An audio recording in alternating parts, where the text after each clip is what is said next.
All right. Hello, my lovey. We are live this morning, nice and early, for Espresso Yourself with Leslie Lindsey Davis and myself, Melissa Trumbull. And today we are talking about reframing. Let's get our reframe on. When we have a failure, when something takes us 87 times longer than we thought it would, when when the tech be teching and we just can't get our email train set up, or whatever it is you're trying to do that you've done easily before and now it's just so flippity flargan difficult.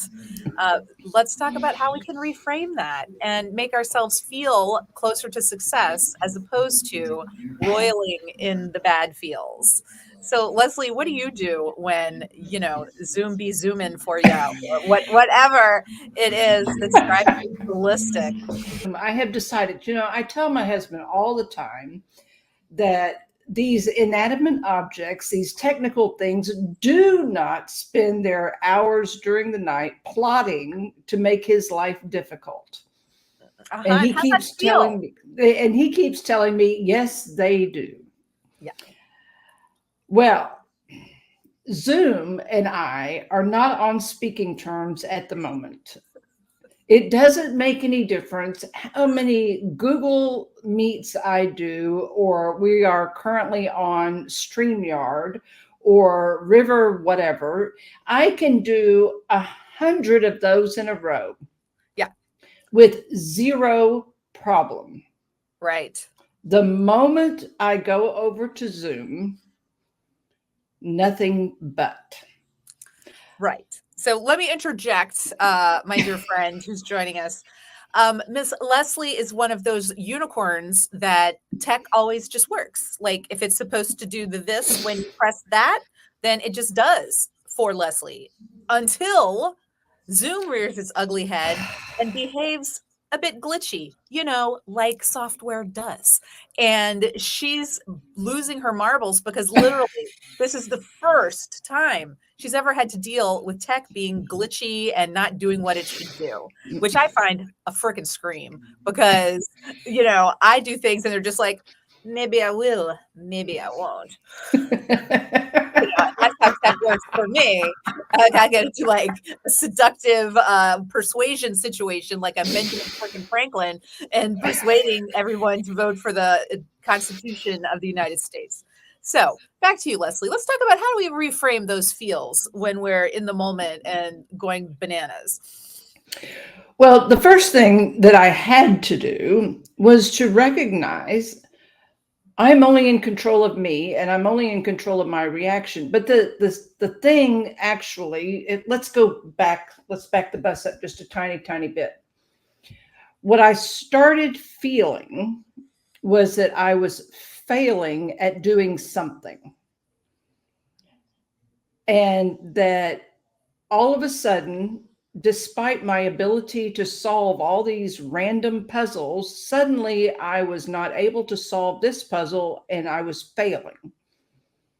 And I had to pull myself up really short with the aid of my dear friend, Mel, over there on the East Coast. I'm on the Gulf Coast. And recognize, no, I wasn't failing. Zoom was just being Zoom, and I had no control over Zoom. And it wasn't a failure. It was simply a first attempt in learning. And when we start reframing, let me just tell you a quick story. The first time I heard the word reframe, I was like, what are all these people doing going to Hobby Lobby and buying new picture frames?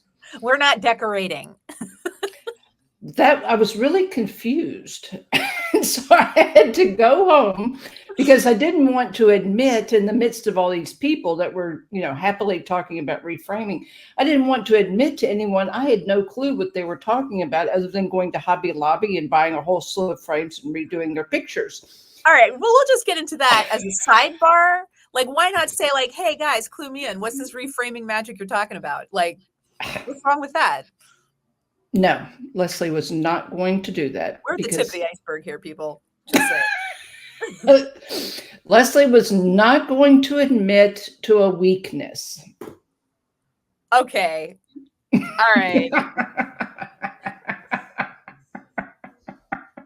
we're just going to leave that there. We'll put a pin in it, like they say in the cop dramas.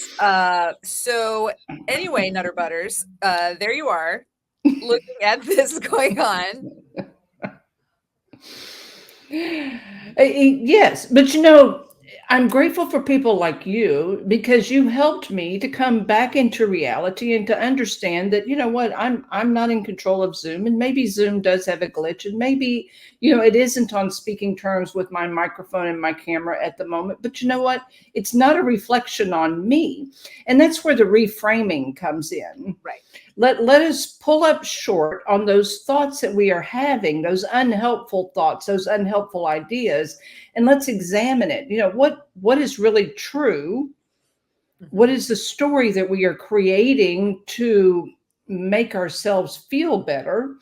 Or what is the story that we are creating so that it fits into our world versus what is actually going on? Mm-hmm. And that's what reframing is. Let's take those unhelpful thoughts, let's put a pause in them, let's examine them, let's determine, is this true? Isn't this true? Am I making up a story so that it makes sense to me? Or is there a different way to look at it? And that's all that reframing really is.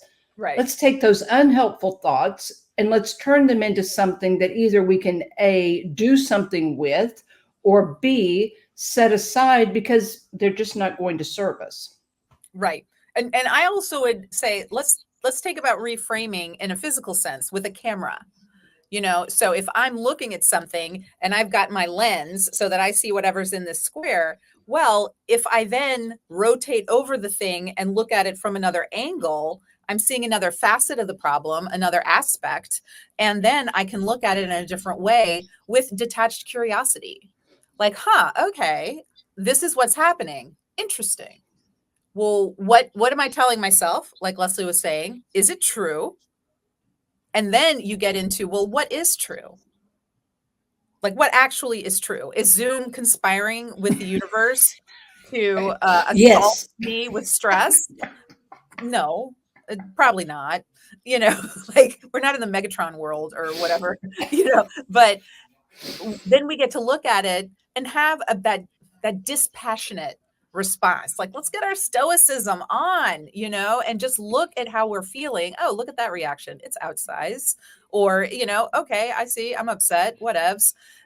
And then we get to look at what's really actually going on and tell ourselves the true tale of what's going on is that they've updated it yet again. And now I'm in beta 11D4.78, and where I'm going to have problems with this for 48 hours. And then they're going to have a different problem when they update it again. Well, and the other piece of that is, you know, as you said, you know, you can observe how you are feeling.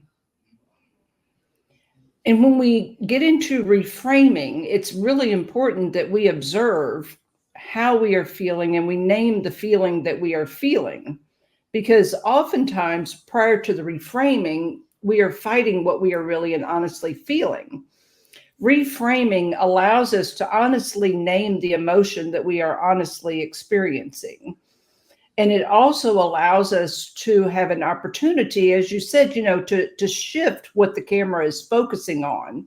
Mm-hmm. Because so many times we take that camera lens of our life and we focus on the things that they really are not what we need to be focusing on. Either we cannot do anything about it, or it's not in our purview to do something about. Right. Exactly. And that's the thing. Remember, you've got like two circles. One is everything, all the concerns, all the cares. And this little one, that's the circle that holds all of the concerns and cares that we can affect change.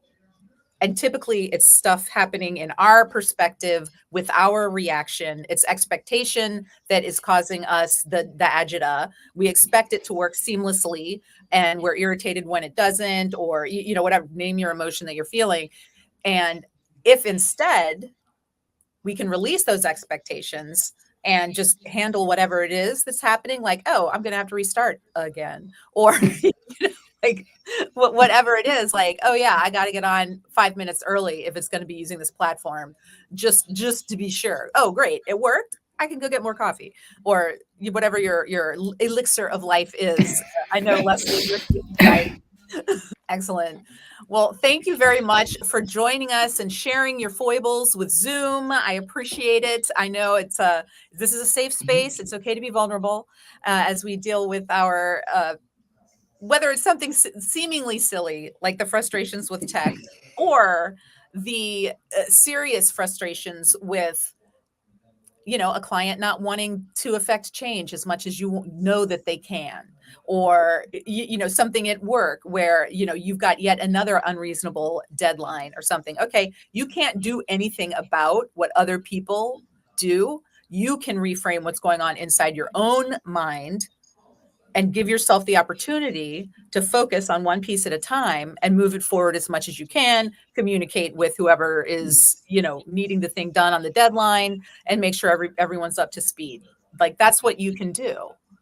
So keep that in mind, because when things get cloudy and murky and ugly, then if we can just disengage from the feels, get curious about what's actually going on, and tell ourselves the truth about it, then boom, that's the good stuff.